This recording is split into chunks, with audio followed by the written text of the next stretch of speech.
Voilà, mes amis, on reprend comme chaque dimanche notre cours de Tanya, un minuscule résumé pour reprendre la notion qui a été expliquée la semaine dernière, vraiment une nekuda, ça veut dire vraiment un point. Avant de descendre dans ce monde, on fait jurer l'homme et on lui dit soit un tzaddik et ne soit pas un rachat. Tout a été expliqué dans les détails dans le cours de la semaine dernière. Et je veux juste revenir sur la notion de tzaddik parce que le Rav va continuer à en parler, le Admour Hazaken. Comme on l'a expliqué, le tzaddik n'est pas un homme qui ne fait que étudier, que prier. Ce n'est pas un serviteur de Dieu dans le sens quelqu'un qui est complètement enfermé dans un monde spirituel. Le tzaddik, la preuve, Yosef ha-tzaddik, le seul qui est appelé tzaddik, c'est Yosef, parce que Yosef était dans ce monde. Yosef a dirigé l'Égypte pendant 80 années, il était en prison pendant 12 ans, il n'est jamais tombé. Le tzaddik est celui qui est dans ce monde et qui ne tombe pas. Celui qui n'est que dans le monde spirituel n'est en aucun cas un tzaddik. C'est un bon juif, au maximum, mais pas plus que ça. Pourquoi ? Parce qu'encore une fois, pour être un tzaddik, d'ailleurs dans le mot tzaddik, il y a le mot tzedek qui veut dire justice, tu dois être confronté à ce monde et te comporter comme un homme juste. À ce moment-là, on peut t'appeler un tzaddik comme Yosef ha-tzaddik. Et donc, on va continuer le texte et l'Admour Hazaken dit Ach ha'inyan, pour comprendre. Ki ine matzinu b'Gemara e chalukot. La Gemara divise l'humanité et en priorité le peuple d'Israël en 5 catégories. Je vais d'abord lire et après on expliquera. Il y a celui qu'on appelle tzaddik vetovlo, un tzaddik dont la vie est une vie bonne. Ça veut dire que d'une certaine manière, il n'a pas d'épreuve, il n'a pas de difficulté. Bien qu'on verra par la suite que le Admour Hazaken va expliquer les choses plus en détail, mais pour l'instant, comme je l'ai dit dans le premier cours, le Admour Hazaken prend énormément de temps pour rentrer vraiment dans les détails les plus profonds. Donc on est obligé de suivre son chemin. Et donc j'explique les choses à notre niveau pour l'instant. Donc on a, première catégorie, le tzaddik vetovlo, c'est-à-dire un homme qui est injuste, donc qui vit dans ce monde, qui n'est pas enfermé dans une illusion spirituelle. Il vit dans ce monde, vetovlo, et tout ce qu'il fait, tout ce qu'il touche réussit. Après, on a la deuxième catégorie, tzaddik veralo, un tzaddik qui a beaucoup d'épreuves, beaucoup de difficultés dans ce monde. Deuxième catégorie. Et tout de suite, il explique les deux premières catégories. Qu'est-ce que c'est le tzaddik dont la vie réussit et le tzaddik qui a des difficultés. J'ai sauté. Il y a le tzaddik vetovlo, tzaddik veralo. Après, il y a le racha vetovlo. Un homme extrêmement méchant, mais tout lui réussit dans la vie. Sa vie est une parfaite réussite. Troisième catégorie. Et maintenant, la quatrième catégorie, racha veralo. Un rachat qui a de grandes difficultés dans sa vie. Et enfin, la cinquième catégorie, le benoni, ça veut dire quelqu'un qui n'est ni vraiment tzaddik, ni vraiment rachat. Il est entre les deux, il s'appelle benoni. Benoni veut dire celui qui est entre toutes les 4 premières catégories. Donc je résume les 4 premières catégories et je vais bien sûr devoir les expliquer, à notre niveau bien sûr. Il y a le tzaddik vetovlo, l'homme qui est impliqué dans ce monde et tout lui réussit. Tzaddik veralo, l'homme qui est impliqué dans ce monde, mais il a de grandes difficultés. Après, il y a le méchant vetovlo, un méchant pour qui tout réussit. Le méchant veralo, le méchant qui lui aussi a de grandes difficultés. Et enfin, le benoni. Bien sûr, on va voir que le Baal HaTanya va se concentrer énormément sur la notion de benoni, mais on le verra plus tard. À notre niveau, je vais commencer à expliquer. Alors, qu'est-ce que c'est tzaddik vetovlo ou tzaddik veralo? Comment, s'il est tzaddik, comment peut-il avoir des difficultés? Comment peut-il avoir des épreuves? Alors, il faut savoir que dans l'homme, il y a 2 dimensions. La dimension extérieure, qui est l'action, Est-ce que je tombe? Est-ce que je ne tombe pas? Et il y a la dimension intérieure qui est la pensée. Ça veut dire, est-ce que je pense à de mauvaises choses et malgré tout, je suis suffisamment fort pour ne pas tomber? Et c'est exactement à ce à quoi fait allusion nos maîtres. Tzadik vetovlo, c'est un homme qui est arrivé à se parfaire au point que non seulement il est absolument hors de question qu'il puisse tomber dans une tentation, une femme, l'argent, etc. Il ne tombera pas, mais même au niveau de ses pensées. Il a complètement, on pourrait dire, maîtrisé ses pensées au point que même s'il voit une belle femme qui essaye de le séduire, il n'y a aucun contact. Ça ne réveille en lui aucune mauvaise pensée. Et donc il est parfait au niveau de son extériorité et de son intériorité. On lui propose une somme énorme d'argent en échange d'une signature corrompue sur un contrat, etc. Ça ne lui vient même pas à l'idée de signer par rapport à cet argent. Je m'excuse de le dire, dans un autre domaine, si quelqu'un rentrait chez moi le Shabbat et me disait « Regarde, je te donne 1 milliard d'euros et appuie sur l'interrupteur ou transgresse Shabbat », je vous dis très sincèrement que je n'aurais même pas besoin de me poser la question, le faire ou pas le faire. C'est nul et complètement nul. Pour moi, profaner Shabbat, c'est des milliards de fois plus important que 1 milliard d'euros.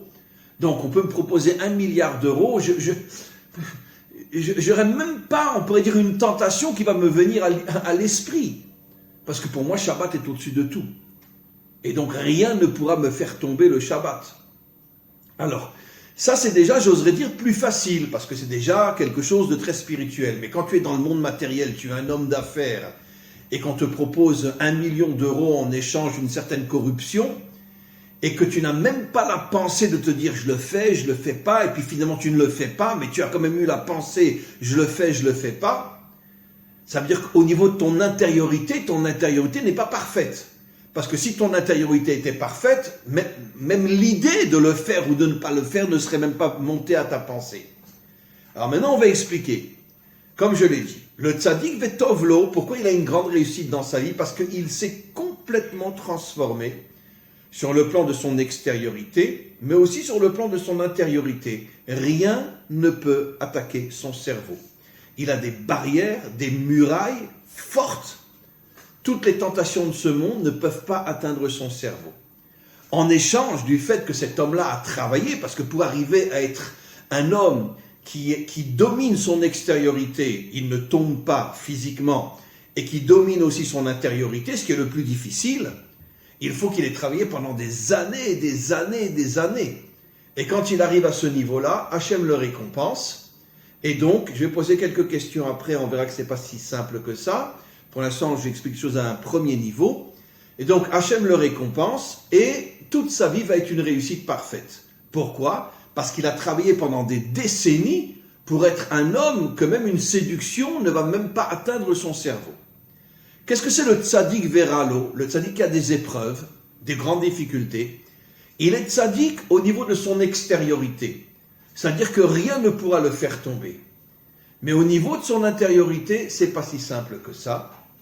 Je vais donner un exemple simple tout à l'heure, dans quelques instants. Au niveau de son intériorité, s'il voit une belle femme qui essaye de le séduire, c'est pas évident qu'il n'aura pas une tentation intérieure. Il ne tombera pas, puisqu'il est tzaddik. Donc il ne tombe pas.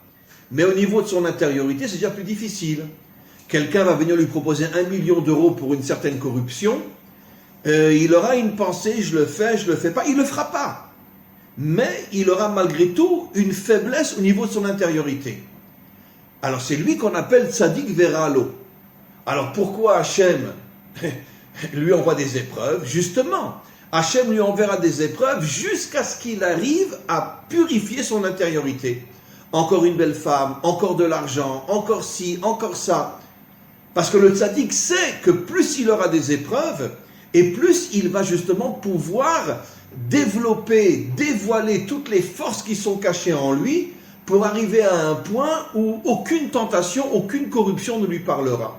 Et à ce moment-là, il deviendra un tzaddik vetovlo, un tzaddik qui a une vie réussie. Donc les épreuves ne sont pas là pour le casser, les épreuves ne sont pas là pour le punir, les épreuves sont là pour l'aider à dominer ses pensées au point qu'il ne tombe plus. Qu'est-ce que c'est maintenant Racha vetovlo? Alors là, c'est un texte, enfin plusieurs textes qui sont dans le Talmud. Racha vetovlo, un rachat n'ont tout réussi. Ça veut dire on parle d'un homme qui est à un niveau de corruption, mais alors total, toutes ses pensées, toutes ses actions, tous ses sentiments, c'est uniquement faire le mal, faire le mal, faire le mal, faire le mal. Il n'a même plus, on pourrait dire, le moindre réflexe de se dire mais pourquoi je ferais ce mal? Il est complètement, totalement corrompu. Alors vous me poserez la question, alors pourquoi Hachem lui donne tout? Alors il faut savoir qu'il y en a un sur 1000 générations, un homme comme ça. Mais pourquoi Hachem lui donne tout? Nos maîtres nous disent, parce que Hachem le perd dans ce monde, et c'est fini, après ce monde, il disparaît. Donc Hachem, justement, pour le tromper encore plus, lui donne tout. Comme ça, il a l'impression que finalement, sa corruption, elle ramène tout ce qu'il veut. Mais ce qu'il ne sait pas, c'est que quand il mourra à 60 ans, 70 ans, 80 ans, son âme est complètement rayée, son corps est rayé, il ne vit plus. Ça veut dire qu'il n'y aura pas de résurrection, même pas il va en enfer. Même pas il va au Gehinnom, il est complètement rayé. C'est ce que disent nos maîtres, un homme qui n'a pas d'épreuve pendant 40 jours, bon c'est impossible, d'accord? Même l'enfer n'en veut pas. À qui nos maîtres font allusion? Justement à ce genre de Réchaïm, qui sont tellement tombés dans la corruption au point de ne plus avoir le moindre réflexe de dire allez, arrête, que finalement ces gens-là ne vivront que sur terre. Hachem leur donne la réussite dans ce monde pour les tromper, pour qu'ils continuent justement à être comme ils sont, pour qu'ils ne se rendent pas compte que finalement, dans quelques années, ils disparaissent entièrement, ils ne vivront plus. Qu'est-ce que c'est le rachat veralo? Un rachat qui a des épreuves, un méchant qui a des épreuves. C'est quelqu'un qui a au moins, au niveau de son extériorité, il fait du mal, mais au niveau de son intériorité, il est mal dans sa peau. Ah, pourquoi j'ai accepté cette signature? Oh là là, pourquoi j'ai trompé ma femme? Pourquoi ci, pourquoi ça? C'est-à-dire, il a des remords en lui. Il se sent pas bien en lui. Et donc, comme il se sent pas bien en lui, exactement comme ce que j'expliquais tout à l'heure, Hachem lui envoie des épreuves, pas pour le punir, pour l'aider, justement, à surmonter. Parce que comme Hachem voit qu'au moins au niveau de son intériorité, il a des remords, il a des regrets, il se pose des questions, même si au niveau de son extériorité il est tombé, je dirais la différence entre lui et le premier méchant que j'ai cité, c'est que lui en vérité il tombe plus parce qu'il est faible, il n'arrive pas à résister.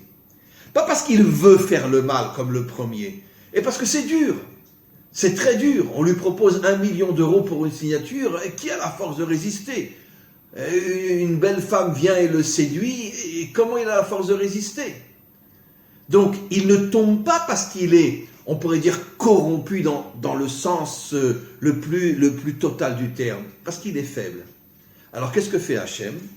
Hachem lui envoie des épreuves, pas pour le punir, pas pour le casser, pas pour le briser. Des épreuves qui vont l'aider justement à dévoiler toutes les forces les plus profondes qui sont cachées en lui, et il va les dévoiler, et peut-être qu'à force d'avoir des épreuves, un jour il arrivera à devenir un vrai tzaddik. Je vais donner un exemple. Yosef n'est pas devenu un tzaddik tout de suite. La première épreuve qu'il a eue avec Madame Poutifar, nos maîtres nous disent qu'à 1 millimètre près, il a failli tomber. Quand c'était un jour de grande idolâtrie, toute la famille est partie au temple. Elle a fait croire qu'elle était malade, elle est restée à la maison. Yosef, bien sûr, comme il n'était pas idolâtre, il ne va pas aller au temple non plus. Ils sont restés tous les deux. Elle lui a sauté dessus, elle l'a séduit. Il a craqué. Il s'est déshabillé, elle s'est déshabillée. Et au dernier moment, quand ils allaient vraiment être ensemble, il s'est retenu, il s'est enfui, au point de laisser même ses habits sur place, il s'est enfui. Il n'a même pas eu la force de prendre ses habits avec lui, tellement il a voulu s'enfuir pour ne pas tomber. Ça veut dire que son intériorité n'était pas encore parfaite. C'est pour ça que tout de suite après cette épreuve où son intériorité n'était pas parfaite, il va aller 12 ans en prison. Pourquoi il va 12 ans en prison? C'est une épreuve inimaginable, surtout il y a 4000 ans, 12 ans en prison en Égypte. Aujourd'hui, même en Égypte, on ne tient pas plus que quelques mois dans une prison. 12 ans en prison, pourquoi? Parce qu'Hachem lui a envoyé cette épreuve pour lui permettre de devenir un tzaddik gamour, un tzaddik total. Total. Et la preuve, en sortant de prison, il devient le dirigeant de l'Égypte. Ça veut dire qu'on voit qu'il a commencé comme tzaddik veralo, tzaddik avec de mauvaises pensées.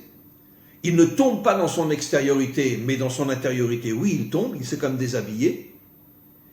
Et après, pour l'aider à s'en sortir complètement, Hachem lui donne 12 ans de prison dans des conditions catastrophiques qu'on ne peut même pas imaginer. Comme j'ai expliqué dans d'autres cours, il était très très beau. Et donc tous les hommes lui couraient derrière pour le violer. Et donc il a eu besoin d'une force inimaginable pour pas perdre la tête.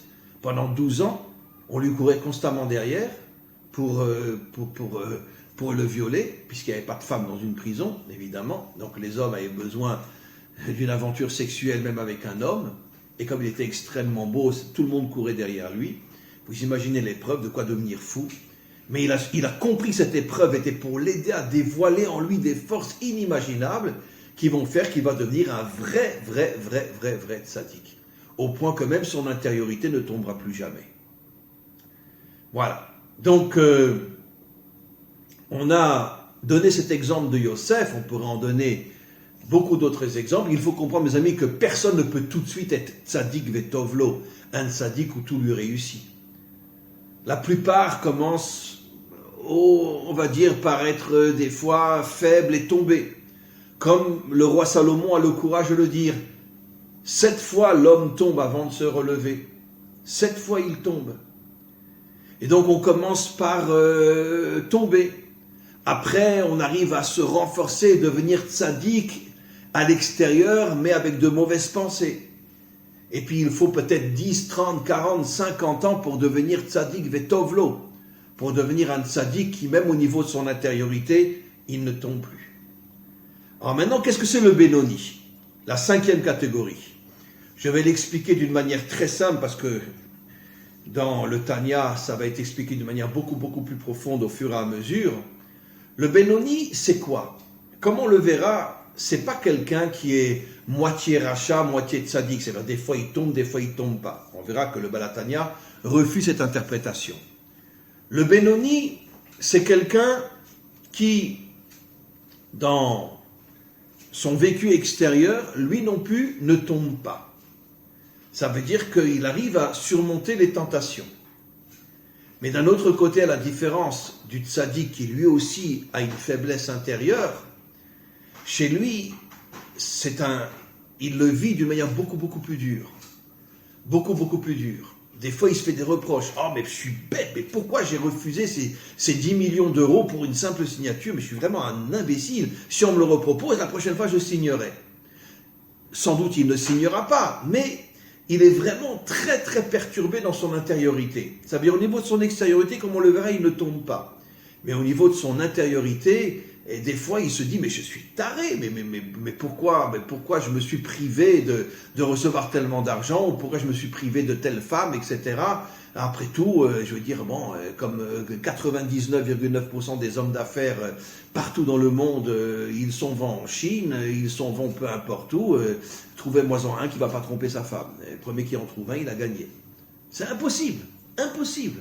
Pourquoi? Parce que c'est un monde de débauche. Et donc, ça ne veut pas dire qu'il n'aime pas sa femme. Mais bon, il a envie de s'amuser. Au lieu de jouer aux cartes ou d'aller danser, il prend une fille et voilà. Et donc, le Benoni, bien qu'on va nuancer les choses par la suite, c'est quelqu'un qui, au niveau de son extériorité, ne tombera pas, mais au niveau de son intériorité, il est rongé en se disant, mais qu'est-ce que je suis bête, pourquoi je n'ai pas signé, pourquoi je n'ai pas été avec cette fille-là, etc., etc. C'est-à-dire, c'est pas comme le tzaddik qui, lui, se dit, mais comment j'ai pu imaginer d'aller avec cette fille-là? Comment j'ai pu imaginer que je serais prêt à signer pour avoir 10 millions d'euros? Ça veut dire que le tzaddik, c'est celui qui a une faiblesse au niveau de son intériorité, Mais sa question est, mais comment j'ai pu, ne serait-ce que quelques secondes, penser que j'irais avec cette fille-là? Tandis que le Benoni, c'est celui qui dit, mais qu'est-ce que je suis bête, mais pourquoi j'ai pas été avec elle, après tout? Je veux dire, ma femme ne me voit pas, je suis à 10 000 kilomètres de mon pays, et elle va jamais le savoir. Ou pourquoi j'ai pas signé pour avoir 10 millions d'euros? Pourquoi j'ai pas signé? Donc ça veut dire que le Benoni va se faire un reproche, mais pourquoi je suis pas tombé? À la différence du tzaddik qui se dit, mais comment j'ai pu avoir telle pensée? C'est ça la nuance qu'il y a entre le tzaddik Veralo et le Benoni. On continue. Alors, au Pirshu Bagmara, le Balatania continue et dit, dans l'Agmara on explique, qu'est-ce que c'est tzaddik Vetovlo? Tzaddik Gamour, un tzaddik total. C'est exactement ce que j'ai expliqué. C'est un tzaddik qui est total au niveau de son intériorité et de son intériorité. Tzaddik Veralo, She'eno Gamour, ça veut dire qu'il n'est pas parfait. Il est parfait au niveau de son extériorité, il ne tombe pas, mais il n'est pas parfait au niveau de son intériorité, il a des faiblesses, bien que tout de suite il se reproche d'avoir eu cette faiblesse, mais il a des faiblesses, donc il n'est pas un tzaddik parfait. On continue. Ou Beraya Meimna, dans le Zohar, le Balatani rapporte une autre explication dans le Zohar, dans Parshat Mishpatim, qui dit Tzadik Veralo. Qu'est-ce que c'est Tzadik Veralo? Donc une explication très différente de tout ce qu'on vient de dire. She'ara, Shebo, Kafouf, Letov. Ça veut dire qu'il a du mal en lui, mais le bien en lui arrive à dominer le mal. C'est exactement ce qu'on a expliqué. L'explication est différente, mais le résultat est le même. Ça veut dire que le Tzadik Veralo, un Tzadik qui n'est pas parfait, bien qu'il ne tombe pas, il a des forces de mal en lui, qui arrivent à lui faire avoir de mauvaises pensées. Mais tout de suite, le bien intérieur reprend le dessus et maîtrise le mal intérieur. Mais il a malgré tout du mal en lui. Tandis que le tzaddik vetovlo, le tzaddik parfait, il n'a même plus de mal en lui. Ça veut dire qu'il n'arrive même pas à comprendre qu'est-ce qu'on lui demande. Non mais ça va pas, non? Tu me demandes de signer un faux contrat pour 10 millions d'euros? Non mais tu me prends pour qui? Mais ça m'intéresse même pas. J'ai même pas besoin de me poser la question. Donc celui-là, on pourrait dire qu'il a complètement éliminé tout le mal en lui. Mais la grande majorité des tzadikim ont malgré tout du mal en eux, qu'ils arrivent à dominer, mais qui de temps en temps se réveillent et leur fait avoir de mauvaises pensées. On continue. Au Begmara, il rapporte un autre texte du Talmud, dans Masechet Brachot, qui dit Tzadikim yetzerara shoftam, Reshaim yetzerara, Tzadikim yetzera tov shoftam, Reshaim yetzerara shoftam, Benoniim zeveze shoftam. Alors une autre explication, on dit que le rachat, il est jugé par les forces du mal qui sont en lui. Ça veut dire juger, on va comprendre. Le tzaddik, il est jugé par les forces du bien qui sont en lui. Et le Benoni, il est parfois jugé par les forces du mal. Et il est parfois jugé par les forces du bien. Alors ici, bien sûr, il y a une question énorme à demander. Normalement, le texte aurait dû dire le tzaddik est attiré par les forces du mal. Le rachat est attiré par les forces du mal. Le tzaddik est attiré par les forces du bien, et les Benoni, des fois par les forces du bien, des fois par les forces du mal. La question est pourquoi shoftam? Pourquoi tu es jugé par les forces du mal? Quand tu es un rachat, ou tu es jugé par les forces du bien quand tu es un tzaddik. Alors, ce qu'il faut comprendre, toujours à un premier niveau, parce que, comme je l'ai déjà dit, on va rentrer au fur et à mesure beaucoup plus profondément dans ce texte fabuleux qui est le Tanya. Qu'est-ce que ça veut dire que le mal me juge ou que le bien me juge? En vérité, il faut comprendre, comme l'expliquent nos maîtres, que l'homme a été créé avec le libre arbitre. Ça veut dire que c'est Dieu qui a mis en l'homme le bon côté et le mauvais côté. Ce qu'on appelle en hébreu le Yetzeratov, le penchant du bien, Yetzerara, le penchant du mal. C'est lui qui nous a créés comme ça. L'homme n'a pas décidé dès le départ d'être mauvais. Malheureusement, l'homme a le libre arbitre, donc ça impose et qu'il ait deux forces en lui, une force mauvaise et une force bonne. Maintenant, je vais vous révéler quelque chose que dit le Talmud. En vérité, même si la force mauvaise me fait tomber, et je vais rapporter un texte dans quelques instants, en vérité, la force mauvaise, dans son fond intérieur, elle espère que je vais arriver à la surmonter. Nos maîtres disent une chose absolument incroyable dans le Talmud. Vous savez qui est devenu le plus grand ami, le plus grand défenseur de Abraham? Le Satan lui-même. Pourquoi? Parce que Abraham est arrivé toute sa vie à devancer, surmonter et faire tomber toutes les forces négatives qui voulaient s'opposer à lui. Et finalement, le Satan est venu devant Hachem et il a dit: ça, c'est un homme authentique. Avec tout ce que j'ai essayé de le faire tomber, il n'est jamais tombé. Ça veut dire qu'Abraham avait compris que toutes les forces du mal dans ce monde, on pourrait dire à leurs racines, elles sont là pour me permettre de monter. Parce que ce n'est pas le bien qui va me permettre de monter. Ben non, et évidemment que non, puisque face au bien, j'ai aucune force à développer pour me protéger. Donc quelles sont en vérité, et là je vais dire quelque chose d'absolument fabuleux, j'oserais presque dire, comme le dit le Talmud, que le plus grand ami de l'homme, c'est les forces négatives. Parce que finalement, c'est elles qui vont faire de moi un héros, un véritable soldat, un véritable guerrier qui ne tombe plus. Et c'est exactement ce qui s'est passé. Pourquoi le Satan est devenu le plus grand ami et le plus grand défenseur d'Abraham? Parce que le Satan, dans son fond intérieur, il ne veut pas que l'homme tombe, contrairement à toutes les bêtises que les religions nous enseignent. Ah, le Satan, le Satan. Mais parce que toutes les religions sont le summum du mensonge. La Torah nous dit tout le contraire. Dieu a créé le mal pour aider l'homme à devenir un héros. Alors c'est vrai que la majorité tombe, mais ceux qui arrivent à surmonter le mal se rendent compte que grâce au mal, je suis devenu un surhomme. Je ne suis jamais tombé. Et après, le mal devient le plus grand ami de cet homme qui est arrivé à surmonter toutes les forces négatives qui voulaient le faire tomber. Alors maintenant, on comprend, si on comprend ce que j'explique, qu'à la racine du mal se cache une volonté de faire grandir l'homme, et que le mal se réjouit quand il voit que l'homme n'est pas tombé avec de l'argent, avec une femme, avec le pouvoir, avec toutes les choses qui nous font tomber dans ce monde, à ce moment-là, le mal, il applaudit, il dit « Waouh, quel homme, quel homme !» Avec la tentation que je lui ai envoyée, il n'est pas tombé. Quel homme, quel homme! Et donc finalement, si durant toute sa vie, il va constamment surmonter le mal va devenir son plus grand ami. C'est d'ailleurs ce que disent nos maîtres, que tout le travail de l'homme dans ce monde, c'est de transformer l'obscurité en lumière, de transformer le mal en bien, de prendre le mal et de le transformer en bien, c'est-à-dire de dévoiler la véritable source du mal, qui est en vérité cette volonté de faire de l'homme un géant de force et de courage. C'est ça la véritable raison du mal.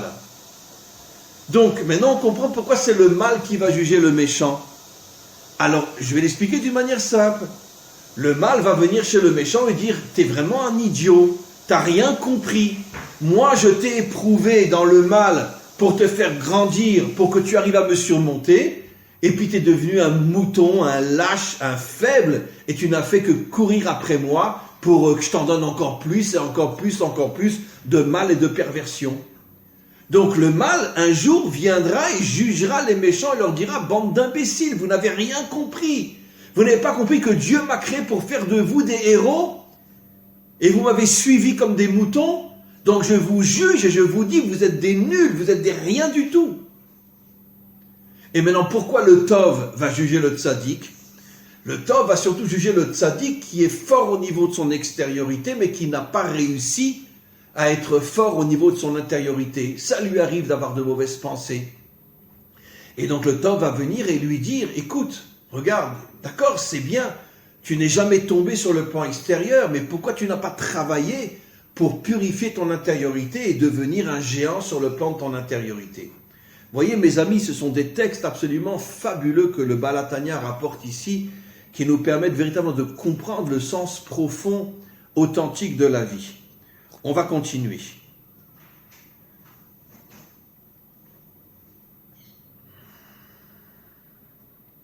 Amar Rabba. Rabba, qui comme on le sait, était un des plus grands maîtres du Talmud, a dit un jour sur lui que Gonana, sachez que moi, je ne suis qu'un Benoni. Je ne suis qu'un Benoni, c'est-à-dire je ne suis pas du tout un tzaddik, je ne suis pas un rachat, mais je suis pas un Benoni, mais je suis qu'un Benoni. Son élève, Abaye, est venu, lui a dit, mais comment tu oses dire que tu es un Benoni? Pourtant, Loshavik Mar Chai Lechol Bria, si toi tu es un Benoni, alors tous les autres sont des Rechaïm. Parce que toi tu es un homme immense. Comment tu peux te nommer Benoni? Si toi tu es Benoni, alors toute la population c'est des Rechaïm. Comment tu oses dire ça?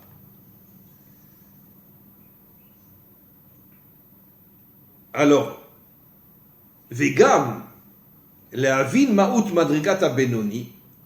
Et là, le Balatin commence à expliquer. Il faut comprendre que le Benoni, chez Bevadaï, Eno Mirza Sruyot ou Mirza Avonot. C'est pas un homme qui des fois tombe et des fois ne tombe pas. Mais quand il tombe vraiment dans la prostitution, dans la débauche, dans l'argent, dans le pouvoir, etc. Non, c'est pas du tout ça un Benoni. Chez Imken, parce que si c'est ça un Benoni, si c'est un homme qui tombe, comment Rabba, qui était un des plus grands géants de toute l'histoire d'Israël, comment il ose dire qu'il est Benoni? Pourquoi il est tombé avec des femmes, il est tombé dans l'argent, il a assassiné des gens, donc comment qu'il ose dire qu'il est Benoni? Donc c'est sûr que le Benoni, c'est pas celui qui tombe. Venoda, Delo Pasik Poumé Megirsa, en plus, on sait que Rabba était un homme qui étudiait avec une profondeur incroyable, au point au point qu'au moment où il étudiait, même si entre parenthèses est arrivé peut-être un moment où il aurait dû tomber malade, ou peut-être un accident ou je sais quoi, au moment où il étudiait avec une telle profondeur que le Malach Hamavet ne pouvait, ce qu'on appelle l'ange de la mort, pardon en français, ne pouvait l'approcher. Ne pouvait l'approcher. Tellement sa Torah dégageait une lumière que même l'ange de la mort ne pouvait l'approcher. Donc c'est clair que Rabba, quand il dit « je suis un Benoni », ne fait absolument pas allusion à quelqu'un qui tombe avec des femmes, avec de l'argent, avec la corruption, avec etc., etc. C'est absolument impossible. Puisque c'est un homme qui n'est jamais tombé au point que même l'ange de la mort ne pouvait pas l'approcher quand il était en train d'étudier. Alors comme on va le voir, mais on va le voir un peu plus tard, qu'en vérité que le Benoni, comme j'ai déjà commencé à expliquer, c'est quelqu'un qui dans son intériorité est très très très perturbé, mais dans son extériorité ne tombe pas. Et peut-être que même si Rabba, au niveau de son intériorité, n'était pas un homme perturbé, mais peut-être que son extrême humilité l'a empêché de se voir comme un tzaddik, et il a préféré se voir comme un Benoni. J'oserais même rajouter que n'oublions pas que Rabba était un homme qui passait 99,9% de son temps à étudier. Donc il n'était pas vraiment investi dans le monde matériel. Et c'est peut-être la raison pour laquelle il n'a pas voulu s'appeler un tzaddik. Parce qu'étant un homme authentique, il savait qu'un tzaddik, c'est seulement celui qui est dans le monde matériel et qui ne tombe pas. Mais lui n'était pas dans le monde matériel. Donc comment il peut s'appeler un tzaddik? Donc il a préféré se nommer un Benoni. On continue encore une phrase ou deux.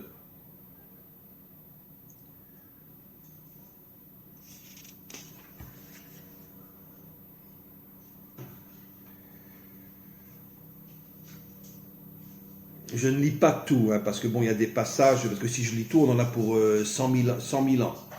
Donc, je vais...